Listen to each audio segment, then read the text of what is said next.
Ningún lugar en el mundo es seguro. Parte 2. Día.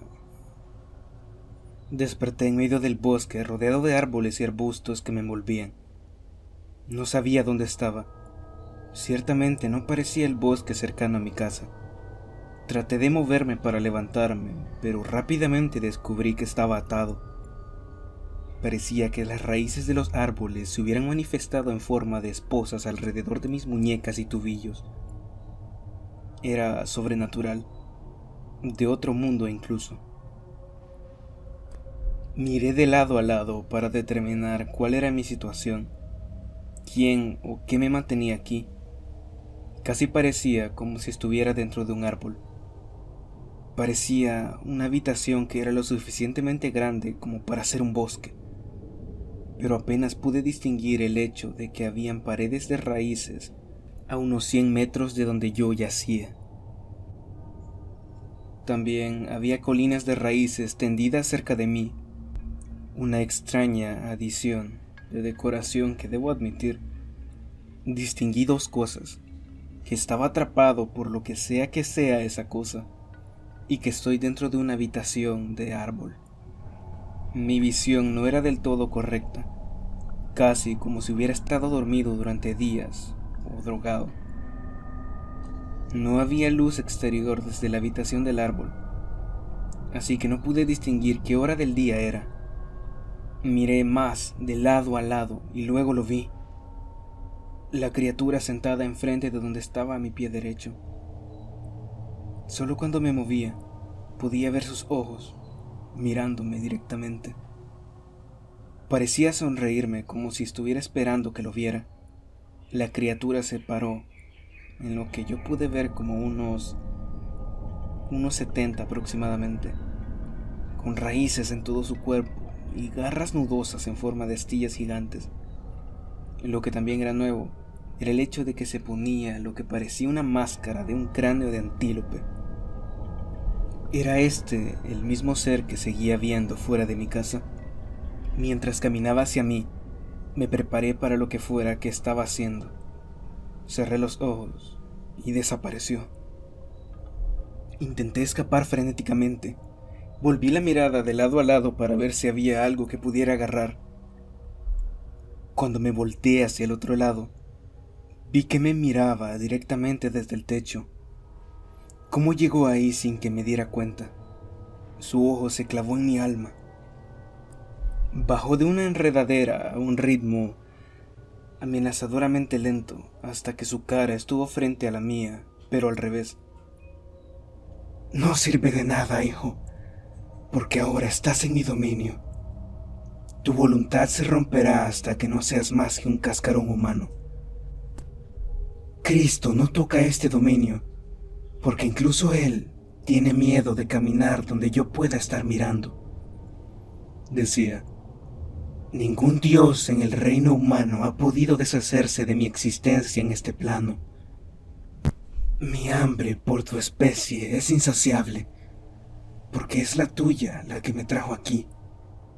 Una vez más, era extraño que nunca hubiera escuchado filipino, y sin embargo, podía entender exactamente lo que decía. Lo que podía suponer es que esa criatura era el Batibat, ese del que había investigado. Miró mi alma en lo que parecía un milenio. Lentamente sentí que algo se arrastraba y envolvía mi cuerpo, y eran raíces, lentamente arrastrándose y envolviendo todo mi cuerpo. Fue entonces cuando aparté la mirada del Batibat y tuve la grave epifanía. Esas colinas eran otros cuerpos, otros humanos capturados. Intenté soltarme, pero las raíces no se movieron. Ahora estaban apretando mi pecho cuando sentí el aire salir de mis pulmones. El Batibat no emitió ningún sonido. No se rió triunfantemente. Ya no me estaba provocando. Simplemente se veía inexpresiva mientras estaba envuelto. Y de pronto sería otra adición a la habitación. Fue ahí cuando desperté. Día. Desperté en una cama del hospital con mi hermano dormido en la silla de al lado de la cama. ¿Cómo llegué aquí? ¿Cómo salí de la situación en la que me encontraba? ¿Qué hora era? No, ¿qué día es? Hice estas preguntas con pánico mientras intentaba levantarme, pero había restricciones en mis muñecas y tobillos, misteriosamente como las raíces colocadas alrededor de mis articulaciones.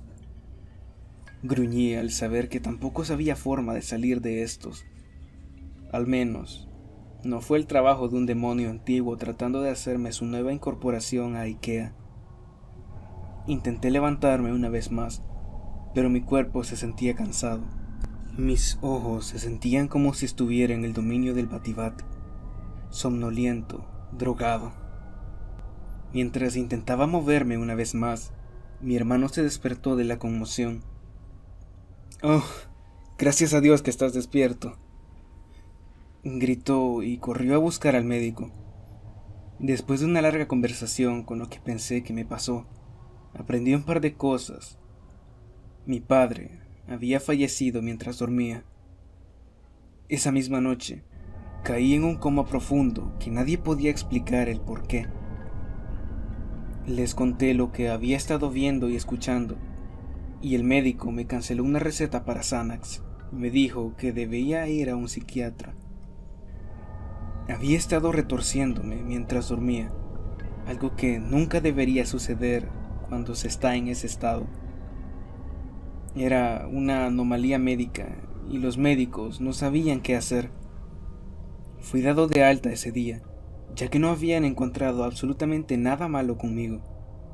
Fue hasta que le pregunté a mi hermano qué día fue que me había dicho que era hoy. Había pasado una semana entera desde que me quedé dormido. Día 10. Por la tarde. Mi hermano obviamente tenía muchas preguntas para mí sobre todo lo que había sucedido. Regresamos a la casa y saqué un Xanax por la abrumadora ansiedad que sentía. Honestamente, me sentí mucho mejor, pero planeaba necesitarlo solo por esta noche, mientras mi hermano preparaba la cena a mi lado. Mi cuerpo se sentía tan cansado que, sinceramente, parecía que no hubiera dormido durante una semana consecutiva. Hablamos sobre lo que íbamos a hacer sobre el funeral de papá. Los médicos dijeron que su pelea fue larga y que al final no sabían qué le pasaba. Su cuerpo se había deteriorado tan rápido que ni siquiera pudieron reconocerlo 12 horas después de su hora oficial de muerte. Le pregunté a mi hermano, cautelosamente, cómo había sido antes de morir. Yo no habría tenido el corazón para verlo cuando se estaba muriendo. Me entristeció mucho el corazón. Él fue el hombre que me crió, el que me enseñó todo lo que sabía. Él era el único que tenía en mi familia que conocía, aparte de mi hermano. Estaba tan mal que no podía hacer nada más que pasarle los suministros a mi hermano. Él dijo que mi papá entró en estado de shock y así murió. También desconcertó a los médicos, al igual que a mí. Descartaron cualquier enfermedad o hemorragia. La saliva y las pruebas de rayos X también. Algo no me pareció bien. ¿Cómo podrían no decir nada de lo que estaba mal con él? ¿Cómo podríamos ser anomalías médicas de la misma casa si nunca nos vimos cuando estaba enfermo? Me golpeó como un tren. Había sido el Batibat. Bajé la voz en susurro y le dije a mi hermano con demasiada calma que yo sé qué fue lo que mató a nuestro papá. Día 27.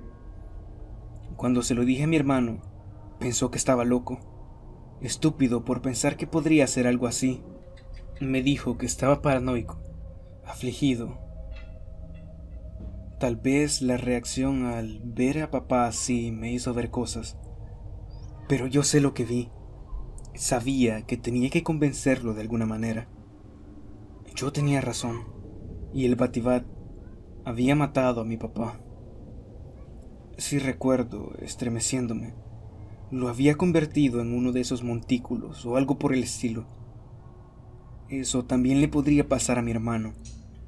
Tenía que salvarlo, incluso si eso significaba sacrificar mi cordura para resolverlo. 17 días después de despertarme, dediqué mi vida para tratar de averiguar qué era esta cosa y cómo funcionaba. No había visto ni oído nada parecido al Batibat desde que desperté. Mis búsquedas arrojaron información útil, pero aterradora. La imagen y la visión de la mujer en el bosque era solo una manifestación del Batibat. En general, tiene que habitar un humano para visitar el reino de los vivos. Sus manifestaciones pueden tomar cualquier forma, pero generalmente toman la forma de quien habita. También es un espíritu que vive en el bosque. El espíritu de un árbol, si quieres decirle así. Esas marcas en el leño que quemé deben haber sido su antiguo hogar o lo que haya invocado en este mundo. Quizás también fue una magia de sellado. De eso no estoy seguro porque no investigué mucho en el ámbito de la magia. Esto ya era bastante extraño. Esta cosa se aprovecha de aquellos que la perturban y por todo lo que puedo decir, nunca se detendrá. Este espíritu filipino puede haberse originado allí, pero fue aquí, en zonas rurales de Wyoming, de todos los lugares en el mundo. Mi cara es una mueca al darme cuenta de que con seguridad volvería por mí si no podía detenerlo. También se llevaría a mi hermano, al igual a como me quitó mi padre. Nunca creí en ese tipo de cosas mientras crecía. Nunca creí que estas criaturas, estos espíritus, fueran reales. Sin embargo, me di cuenta de una cosa importante en mi experiencia. Solo porque no creas, no significa que no exista.